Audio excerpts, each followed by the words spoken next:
Interesting project है भारत के पास एक सीक्रेट स्पेस लॉन्चर है। ये सारी यूथ के साथ जातियां हुई हैं।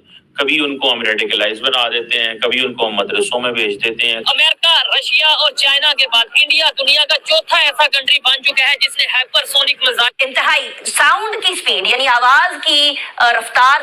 वैसे हम लोग यहाँ पर बोल सकते थे कि डीआरडीओ की तरफ से 2,64,000 करोड़ से ज्यादा की सेविंग की गई है। बड़ी मुख्तलिफ किस्म की स्पेकुलेशन होना शुरू हो गई। अच्छा, मजे की बात यह है कि इंडिया आपको पता है MTCR का मेंबर बन चुका है। आई थिंक 2015 में मिसाइल टेक्नोलॉजी कंट्रोल जी। इंडिया का ये लेटेस्ट मिसाइल है जो ये टेस्ट करने जा रहे हैं। ये मैक 8 की स्पीड पे दुनिया ताकत की भाषा समझती है और भारत वही भाषा अब सबसे तेज बोल रहा है। दक्षिण काकेशस एक ऐसा इलाका है जहां पहाड़ तो स्थिर रह सकते हैं लेकिन ताकत का संतुलन कभी स्थिर नहीं रह सकता। और इस बार इस संतुलन को ना तो किसी नेता के भाषण ने और ना ही किसी कूटनीतिक वार्ता ने हिलाया है, बल्कि इस बार भारत के बने हथियार की दहाड़ ने हिलाकर रख दिया। 6 दिसंबर 2025 की सुबह जो हुआ उसने पूरी दुनिया के सैन्य विश्लेषकों की धड़कनें तेज कर दी है। भारत का नाम दुनिया के हर देश के जुबान पर आ गया है कि अगर आप भारत से भिड़ने की सोच रहे हो तो थोड़ा संभल जाओ। आर्मेनिया ने भारतीय पिनाका रॉकेट सिस्टम से अजरबैजान के T-70 और B-3 टैंक को सीधा निशाना बनाया और उसे ध्वस्त कर दिया। और सबसे इंपॉर्टेंट बात यह है कि यह पहली बार नहीं हुआ है, यह लगातार दूसरी सफलता है जब मेड इन इंडिया हथियारों ने युद्ध के मैदान में निर्णायक असर दिखाया है। आज हम इसी पलटवार, इसी गेम चेंजर स्ट्राइक और उस नई शक्ति की कहानी समझने वाले हैं जिसने काकेशस के नक्शे पर भारत की मुहर लगा दी है। शुरुआत उस धमाके से जिसने पूरा समीकरण बदल दिया। सुबह अजरबैजान के टैंक यूनिट्स ने आर्मेनिया के रिहायशी इलाकों को निशाना बनाते हुए गोलाबारी शुरू की। आर्मेनिया ने चेतावनी दी लेकिन फायरिंग नहीं रुकी। फिर आर्मेनिया ने भारत से मिले स्वाति वेपन लोकेशन रडार को एक्टिव किया और यह रडार कुछ ही सेकंड में टैंकों और तोपखाने की लोकेशन पकड़ लिया। इसके बाद पिनाका ने दागा 12 रॉकेट हाई एनर्जी एक्सप्लोसिव और वॉरहेड्स के साथ और देखते ही देखते टैंक का इंजन, कवच और पूरा सेटअप धूल में मिला दिया।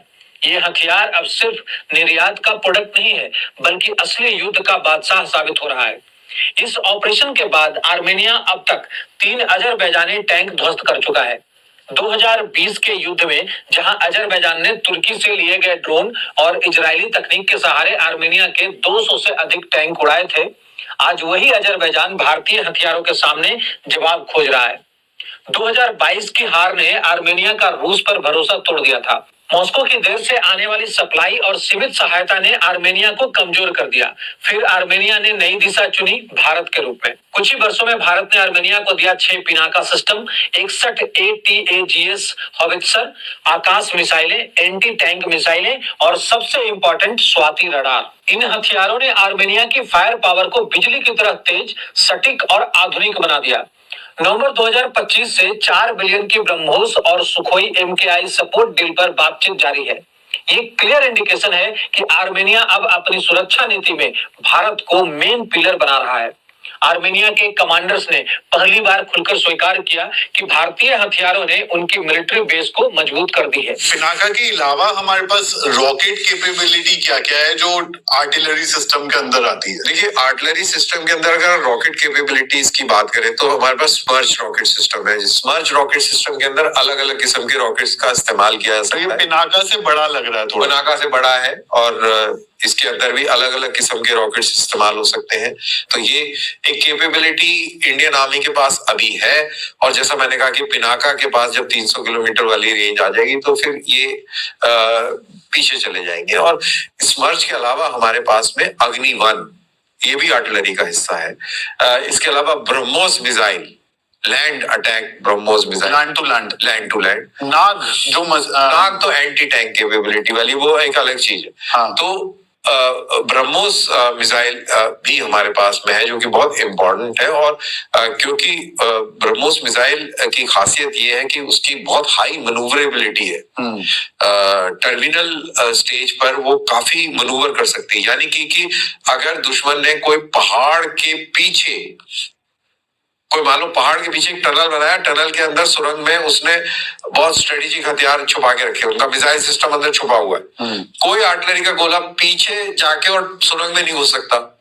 ब्रह्मोस घुस सकती है क्योंकि वो गाइडेड मिसाइल गाइड ऊपर से जाके वो पीछे से घुस जाएगी। तो वो इस तरीके का तो ये अलग अलग कैपेबिलिटी। तो आर्टिलरी एक बहुत एक वाइड वैरायटी के साथ में है। It is not only guns, उसमें रॉकेट सिस्टम है, मिसाइल्स है और न्यूक्लियर केपेबल आर्टिलरी है। जब हम अग्नि की बात करते हैं तो न्यूक्लियर केपेबल है। टेक्निकली देखा जाए तो स्मर से भी आप कर सकते हैं टैक्टिकल न्यूक्लियर वेपन। टेक्निकली अगर बात करें तो जब आप 155 mm एटैक से भी कर सकते हैं और आप पिनाका से भी कर सकते हैं। तो यानी कि पिनाका, एटैक, स्मर्च ये सब कर सकते हैं टेक्निकली। और ब्रह्मोस ब्रह्मोस भी कर सकते हैं, ब्रह्मोस भी कर सकते हैं। नहीं, कंपैटिबल अलग अलग। ब्रह्मोस का लॉन्च सिस्टम क्या है? ये ट्रक माउंटेड है। हेलो दोस्तों, साथियों, मुस्लिम बहुल अजरबैजान और क्रिश्चियन बहुल आर्मेनिया ये वो देश हैं जिनमें हमेशा लड़ाई बनी रहती है, जिसमें मुस्लिम बहुल अजरबैजान का पलड़ा भारी रहता है, जहां अजरबैजान तुर्की और इजराइल के बड़े हथियारों का ज्यादातर इस्तेमाल करता है। वहीं आर्मेनिया रूस के हथियारों पर निर्भर रहता था। लेकिन इस बार मामला अलग था। आर्मेनिया ने इस बार भारत की ओर रुख किया और भारत में बने हथियार खरीदे। वही हाल ही में आर्मेनिया और अजरबैजान के बीच फिर झड़पें हुई, जिसमें आर्मेनिया ने भारत निर्मित पिनाका रॉकेट सिस्टम का इस्तेमाल किया और अजरबैजान के T-70 और B-3 टैंकों को निशाना बनाया और ध्वस्त कर दिया। साथियों, ये दूसरी बार है कि मेड इन इंडिया वेपन ने अपनी ताकत का प्रदर्शन किया है। आर्मेनिया ने स्वीकार किया कि भारत के हथियारों ने उनका मनोबल ऊंचा कर दिया, क्योंकि 2022 के आर्मेनिया अजरबैजान युद्ध में आर्मेनिया की हार हुई थी।